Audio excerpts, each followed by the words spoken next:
Najiuliza sasa shida ni nini? Cha kwanza ni waombe radhi kitu kimoja.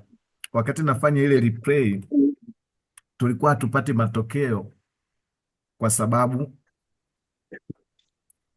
ya kitu kimoja. Jana nakumbuka kuna mtu aliuliza kuhusu time frame, nikawa nimebadilisha, nimeweka UTC positive 3, maana yake kwa masaa yetu hapa TradingView yetu inasoma kwa masaa yetu. Sasa ile replay nilikuwa nimejisahau kwa sababu muda mwingi wasiyatumia ya masaa yetu.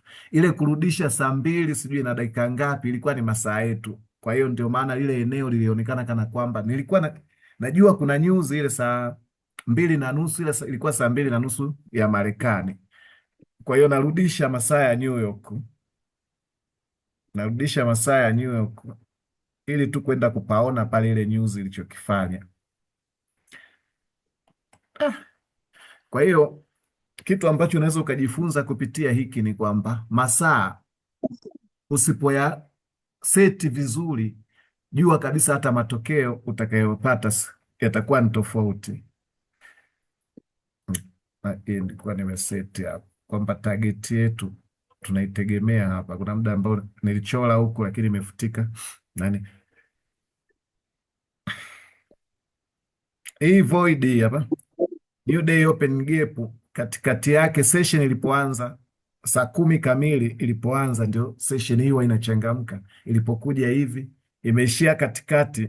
Jana tulikuwa tunaongelea mambo ya katikati, tazama kendo ambazo zimeobei. Kwa hiyo tunaitegemea kwamba pressure iko chini, na target yetu ya kwanza tusema ni previous, kama ni low kama inaenda chini, ama ni previous high kama ingekuwa inaenda juu. Kwa hiyo target yetu zaidi ni hapa ambapo nimeweka, ngoja tupandike sell side liquidity hapa. Kwa hiyo narudisha kidogo tu ili tuweze kukipata kile ambacho nilikuwa nakisema jana. Nilikuwa napeleka, kumbe napeleka masaa ya bongo bwana. Soko aliyaelewi ya masaa ya bongo. Tarehe 25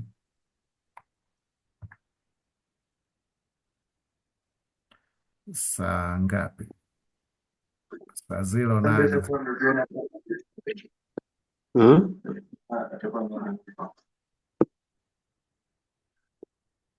Hii hapa. Kwa hiyo ile saa 2 unaona tayari hata kwao panaonyesha hii bendera kwamba kuna news ya Marekani hapa hapa.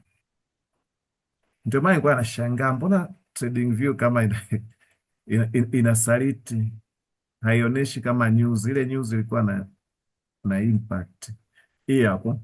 Kwa hiyo na play kwa nani tu, kwa speed ya kawaida tu.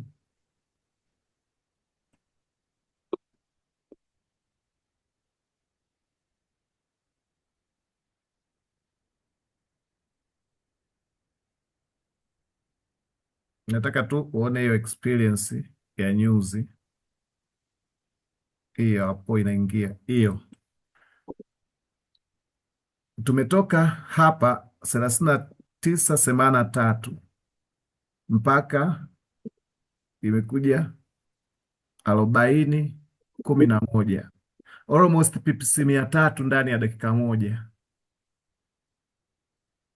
Maana yake kama ulikuwa sahihi na umetumia loti ndogo kabisa ya 0.01, maana yake ungepata $30 ndani ya dakika moja.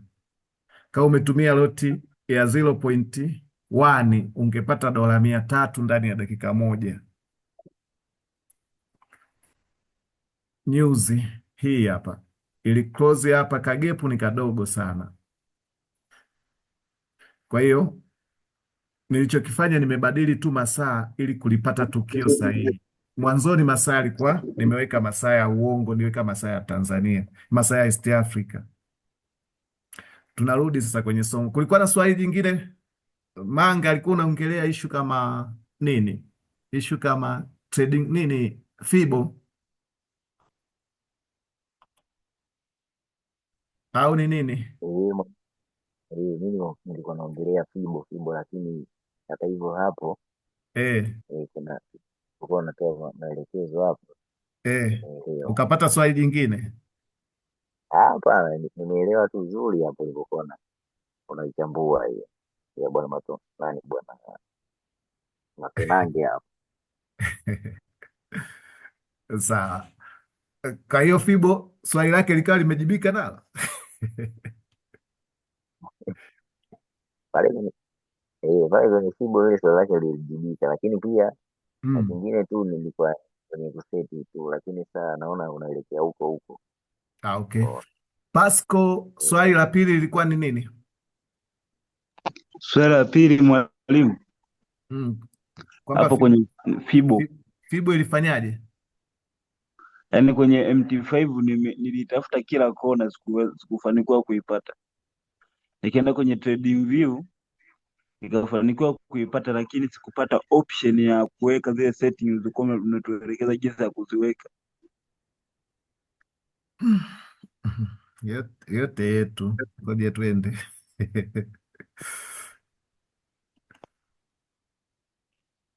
Kwa sababu hata nikisema kwamba nisijibu swali la Pasco, tunakimbilia wapi sasa?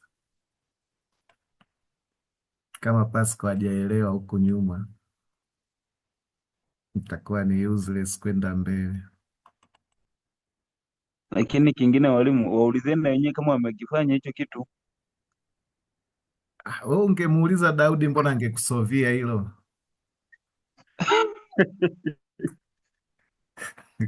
Ah, Nafikiri Daudi ni wa kutokufanyia kazi hilo. Sasa Manga muulize unacheka kama nini imekubali yani? kwake. Muulize kama ilikubali kwake. Daudi jibu bwana, mi nakutetea tu. Mhm. Mhm. Yaani kavurugwa mpaka mwisho. Saizi saizi kweli naona nani ni kama ndoa bado kastaafu ndo kaa unaelewa miaka mingi wakati una staafu ndo unaelewa hivi ndoa kumbe ilikuwaga hivi. Haya bwana, nakumbuka mara ya mwisho tulikuwa tumechora haya mamichoro.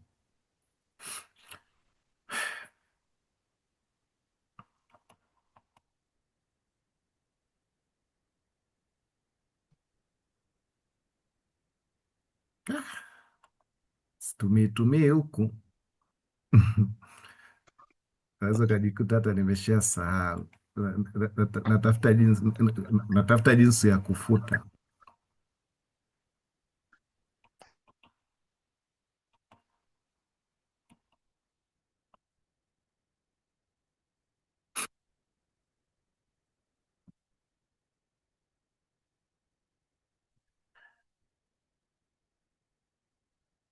Indicator unazipata hapo kama ungekuwa unazihitaji, ila sasa tunaenda kwenye fibo ya bwana Pasco MT4. Hii ni MT4, MT4 na MT5 ni unapata zote kile kile.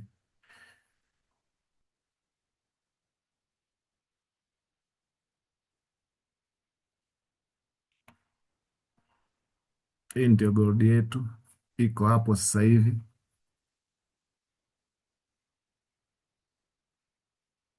Hii F hii hapo unaiona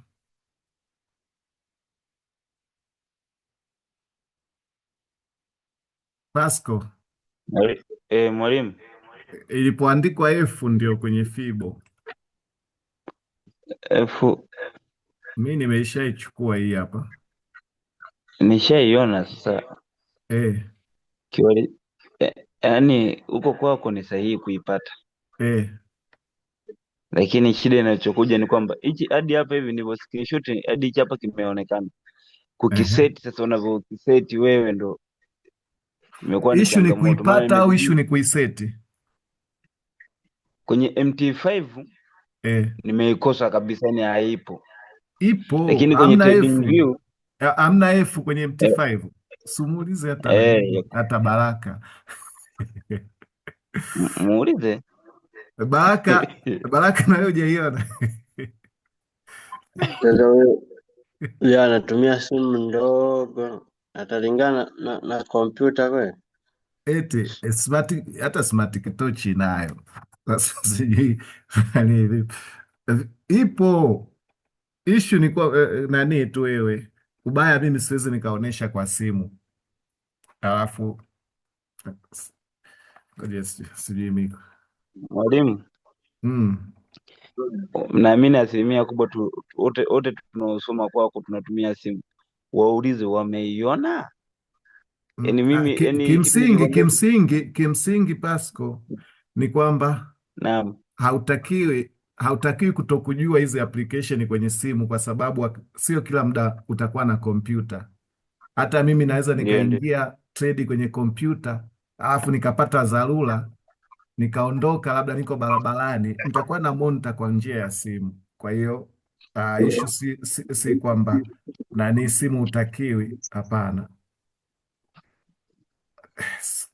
Kuna kinani kwenye hiyo MT5 kwenye nenda kwenye MT5 sasa hivi Niende eh,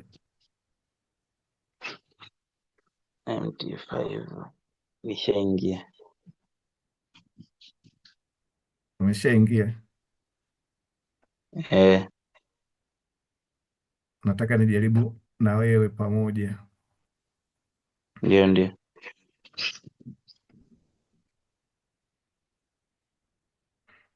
Bonyeza popote kwenye skrini yako. Nishagusa. Kimetokea nini? Imetokea kuna Kitaili. M1 M5, time, Kimetokea kitaili cha option, si ndio? kuna hiki cha nanili crossbar kimetokea. Ah, Eh, ah. Usio unawahi kuongea kabla mimi sijaongea sasa. Mimi nataka nikuongoze. Uliza tu kimetokea nini? Kitaili hicho. eh, Hicho kitaili katika huo mm, mzunguko wake. mm, Ngoja.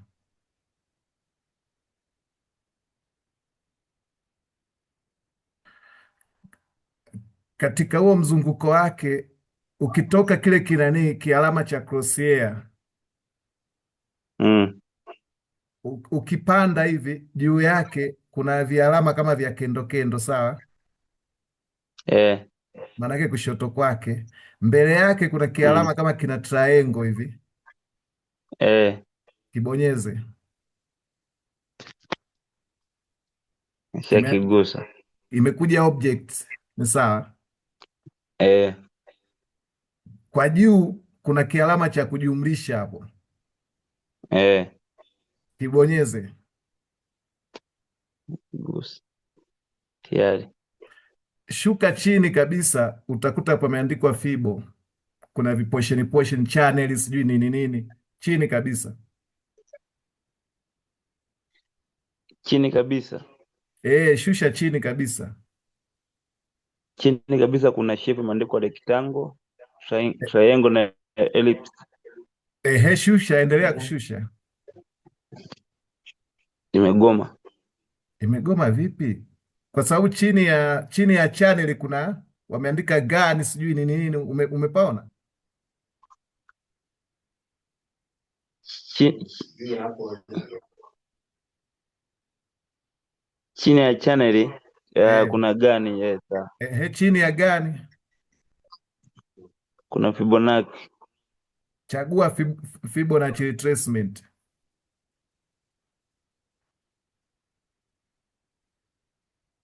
Umeibonyeza Nimeibonyeza afu alafu ikapotea, si ndio? eh, eh, Haijapotea, imekuja kwenye skrini yako. Kwenye skrini kuna ndio vidoti ndio doti vimeandikwa na F hapo, ndio ndio vikliki hivyo vidoti. tayari. Umevikliki. Eh,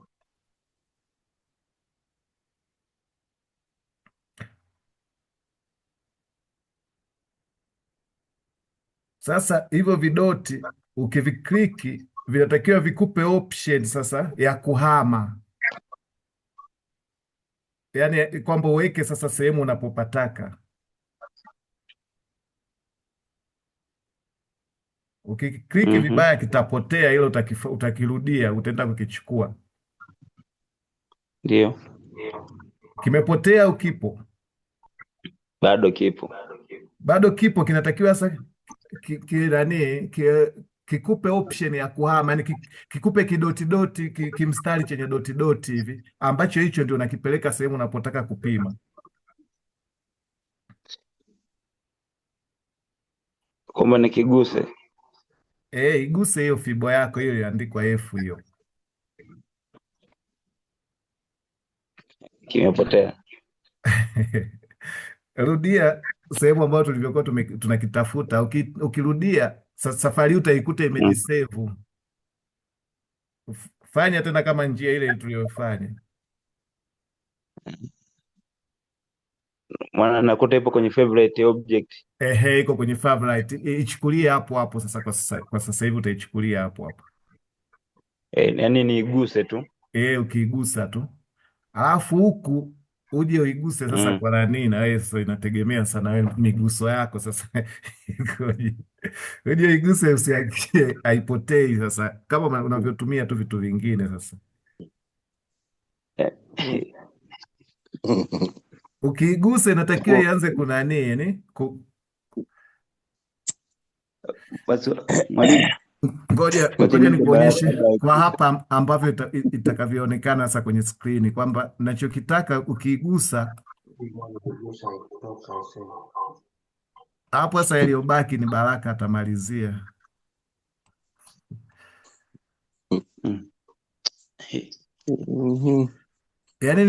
Yaani ukishaigusa, yes Manga, inawezekana Manga anataka kutusaidia. Ukishaigusa lazima ianze kuhamahama hivi, ikuonyeshe vialama hivi vidotidoti vitatu hivi, hapa katikati na huku huku huku. Yes Manga, ongea. Mwalimu, mimi niko na changamoto hapo kwenye slice hapo. Kwenye hii slice hapo, unaona imejenga mpaka kwenye hili, yaani imefika mpaka mwisho huko. tatizo Manga, yani nakusikia kwa shida vibaya, yani sijajua ni maiki yako ama ni nini, yani unasikika ila sauti iko chini, nakuwa naenda kwa hisia. Je, unanipata? Hapo angalau kidogo. Kumbe unajua cha kufanya, afu unatutesa tu ndugu yangu.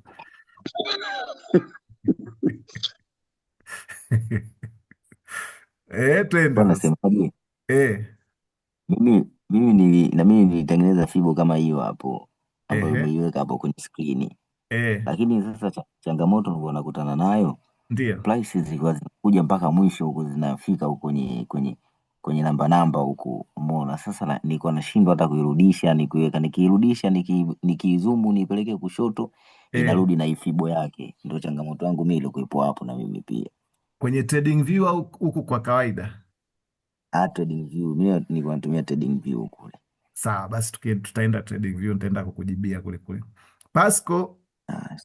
Pasco, hii vipi? Inatakiwa nachosema kwamba kwa kutumia kidole sasa kwenye simu, maanake unakuwa unaipeleka popote pale unapotaka hivi,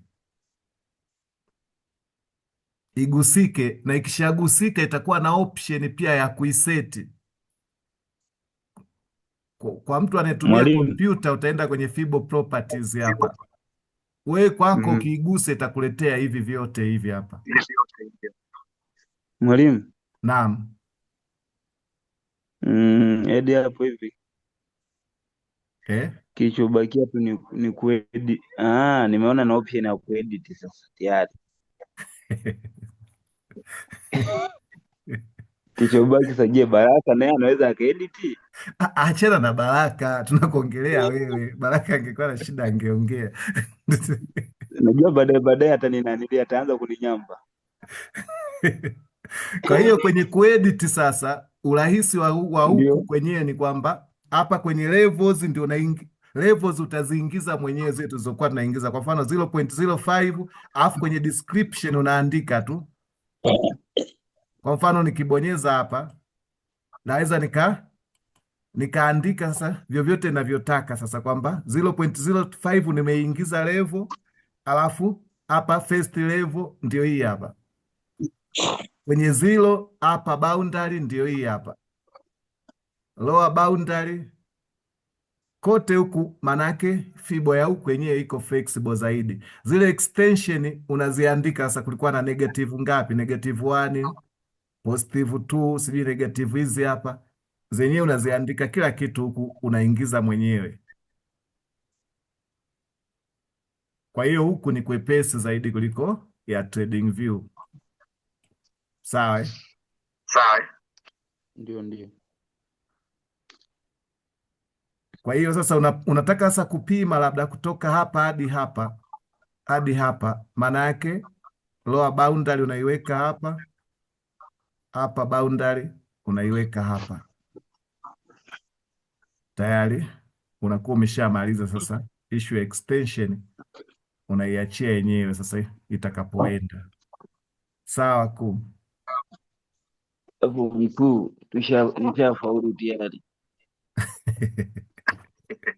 Teach others. Anza na Baraka.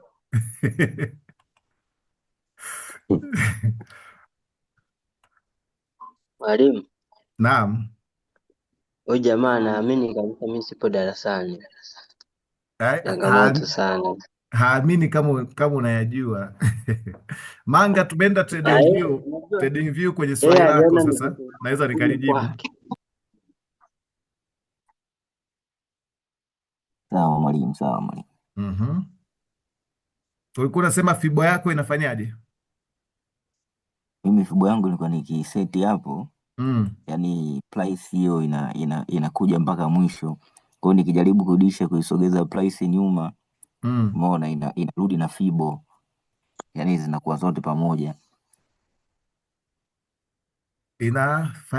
Inafanyaje? Inarudi nyuma yani hapo kivipi? simuona kama hivyo ulipofungua hivyo, price si iko ndani humo, ndani ya fibo humo. Sasa yangu ilikuwa inagusa mpaka huku kwenye namba huku.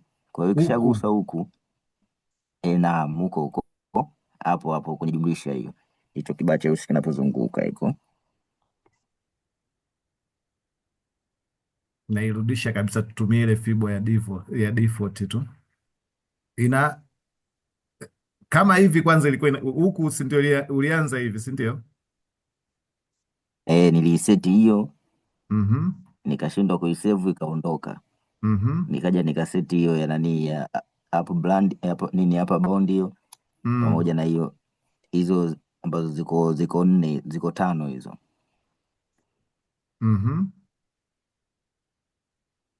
Kwa hiyo kila nikiseti sasa ndo inakuwa price inakuja mpaka mwisho huku, inagota mwisho, nikislide huku nikizumu nifanyaje, yani inatembea nayo kama hivyo ulivyoweka hapo. Okay, sawa. Ngoja tu coordinates visibility huko kote, sio shida. Naitafuta shida yako levels.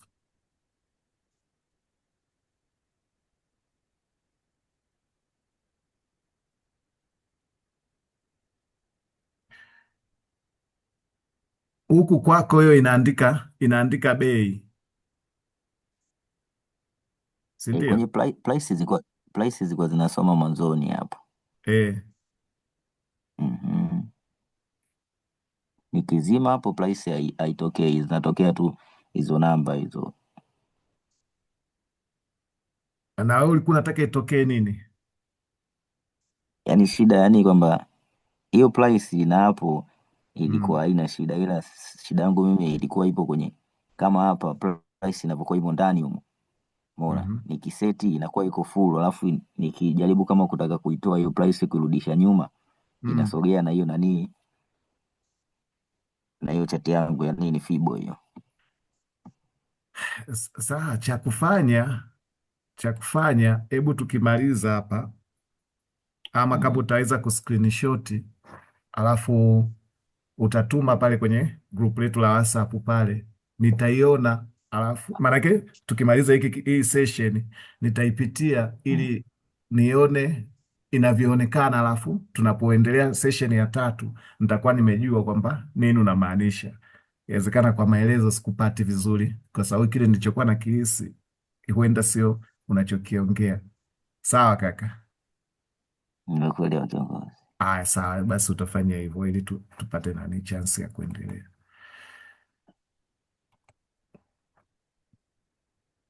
Naamini maswali yameisha, si ndio? Mwalimu, Naam. kuna swali jingine hapa Ehe. hapo, ili sasa ile ni la kule kabisa kule, wakati tuna nani beginner kule. Haina shida, nishawaambia wewe, hata swali kabla hata ya beginner unaweza ukauliza tu, sio beginner tu, hata kabla. Hivi mwalimu, jana nakumbuka wakati tunajaribu kukalkulate zile pips, Ndio.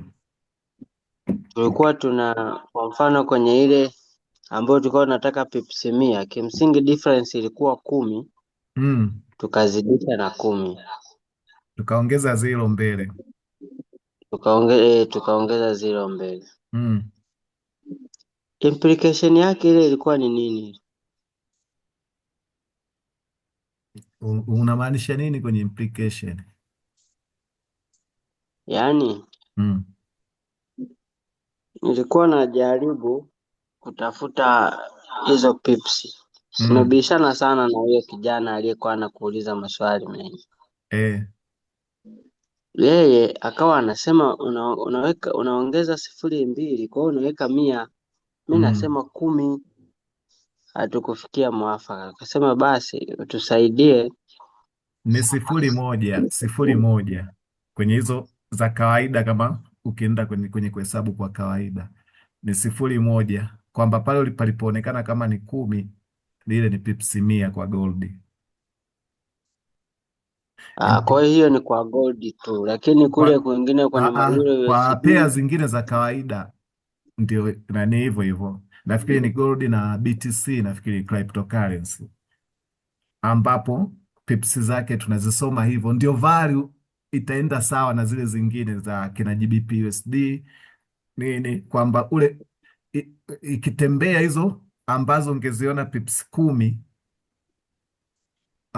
ikakupa labda $1, pips 100 ikakupa $1, kwa kina GBP USD ungeiona kama ni pips 10 $1. Okay. Yes, kwa hiyo tunaweza tukasema kwamba value ya pips za gold kama ungezihesabu kwa hivyo, tungeziona kwamba value yake ni ndogo zaidi kuliko pips zile za kawaida, ila ni namna tu ambavyo utaamua kuhesabu. Kwa hiyo ile 100 ndio itakayoonekana kama pips 10. Okay. Nimeelewa mwalimu.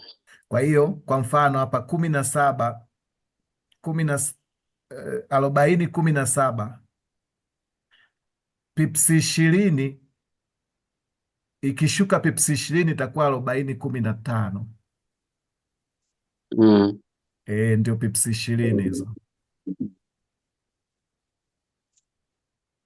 Okay. Kwa hiyo ikibadilika hii hapa ndio tumebadilisha pips 100.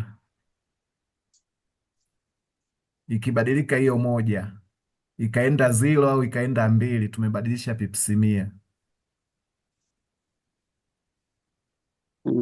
Kwa hiyo hapa ni 10, hapa ni 100, hapa ni 1000. Sawa Ndio. Nakumbuka tulijikita kwenye kuhesabu currency za kawaida, hatukujikita kwenye gold, kwa sababu gold nilijua ndio tutaishi nayo siku zote. Kwa hiyo siku yenyewe sikuipa kipaumbele, niliwapeleka kwenye zile ambazo hatutakuwa tukizitumia muda mwingi, ila tunahesabu hivi.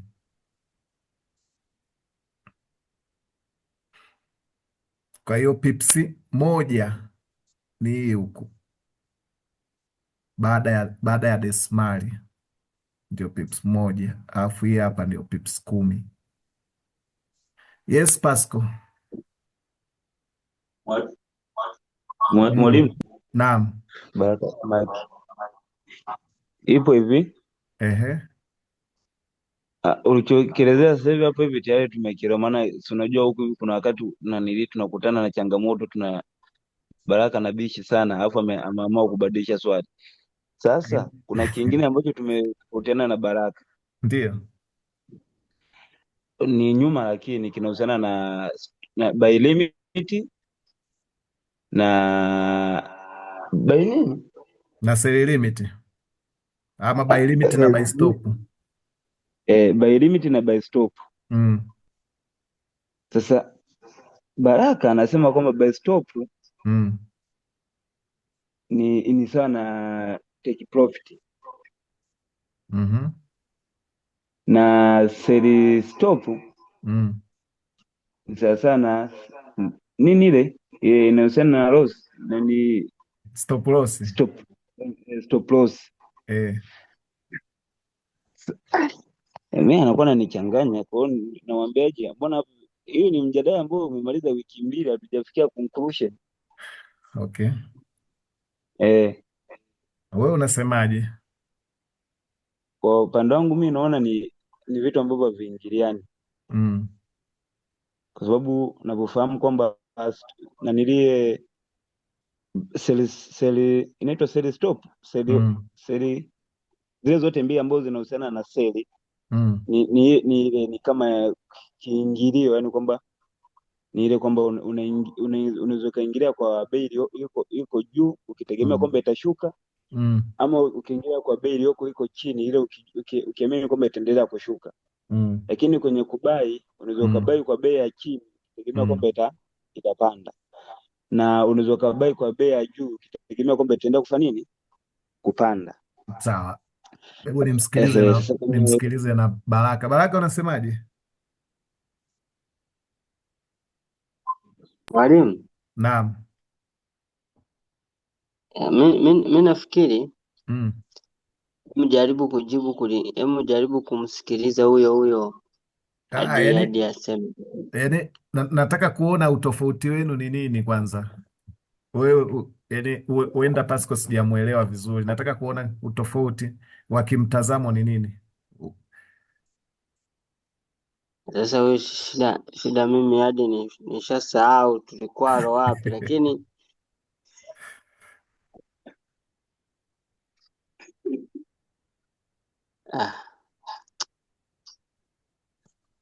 Okay. Labda kwa kuwajibu tu, hebu Frank, unaweza ukawajibu hawa watu?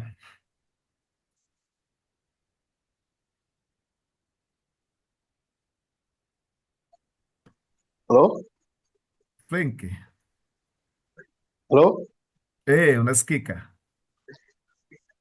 Ndio bosi. Umeelewa swali ama hoja ya Pasco? Anaweza karudia kidogo?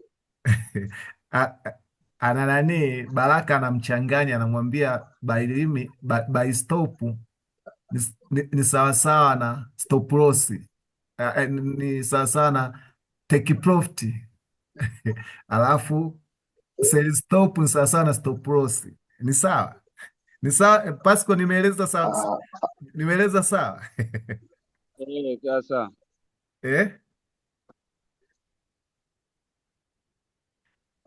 nachojua mimi hizo stop loss au take profit ni tofauti na hizo pending. Kwa hiyo unaposema buy limit, sell limit, buy stop, sell stop, zote ni pending. Ni pending ya kana kwamba anataka achukue kabla au baada au ikifika au ndo hicho. Kwa hiyo watofautishe nani, stop loss na take profit zenyewe zinajitegemea zote hizo mbili. Umesikia Pasco? Ndio. Frank yuko upande wako. Kweli kabisa. Okay, najua kwa nini iliwachanganya. Nilitumia wakati nawafundisha nilitumia nini hii hapa, nilikuwa nataka muone namna itakavyokuwa inafanya kwenye huu mstari. Muda ule niliwaambia itakuja hapa. Sasa imefanikiwa kuvuka acceptance, sawa Watu Ndio, ndio. wanaoendelea kusoma kuhusu acceptance, nitaka ikivuka mwe mnaona kama imefanya acceptance au sio acceptance. Najua kwa nini kidogo iliwasumbua. Niliziweka kwenye makundi mawili. Stop order niliziweka kwenye, nafikiri labda kwenye entry stop order na exit stop order, nafikiri nilitumia maneno kama hayo. Ndio. Buy stop nikaziweka kwenye hilo kundi la sawasawa na exit stop, nafikiri labda kama exit stop order, labda kwamba kwa nini, maana ni pending order. Yes, ni pending order. Buy stop na sell stop nazo ni pending order kama ilivyo sell limit na buy limit. Kwa nini kitu ambacho nilikiweka kwenye exit stop order ilikuwa ni take profit na stop loss, ni zile zinakutoa sokoni, kwamba uliingia, haijalishi kwa buy limit ama kwa instant execution, lakini ukiweka take profit maana yake umeweka exit stop order. Entry yako itatoka kwa aidha umehiti loss ama umehiti profit, si ndio? Ni exit stop order. Kitu huenda labda mlikuja kukichanganya kwamba umeingia kwa buy limit, nikawa nasema kwamba sasa hizo ni double entry. Umeingia kwa vyovyote vile, umebai ama umeseli, kitendo chako cha kutoka sokoni kinaitwa kinyume chake, kwamba uliingia umeseli, ikiteki profit maana yake umebuy back. Uliingia umebuy, ikiteki profit umeseli, kitendo chako cha kutoka ni kinyume chake, sawa Kwa hiyo ndio ampaswi hata kuyaona kama ni vitu viwili tofauti, kwa sababu buy limit, buy limit, buy stop zote ni namna ya kuingia tu. Ni sawa tu na kwamba ungebonyeza buy now ama ungebonyeza sell now, ama entry yako imeingia. Je, kishaingia imeingia, ni ile ile. Unatokaje kwa take profit ama kwa stop loss? Ni vitu vile vile. Yes, Baraka, tuna dakika moja hapa, ongea haraka haraka. Buy stop na sell stop. Kwani buy stop sio unaacha kununua, na sell stop sio unaacha kuuza? Unaacha sell stop basi kuuza. Mzima ni Pasco, sio wewe.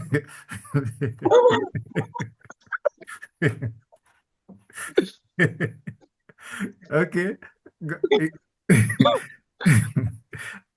Buy stop inawekwa mbele ya price ilipo, kwamba price inapanda juu, unaweka juu, itasimama kununua.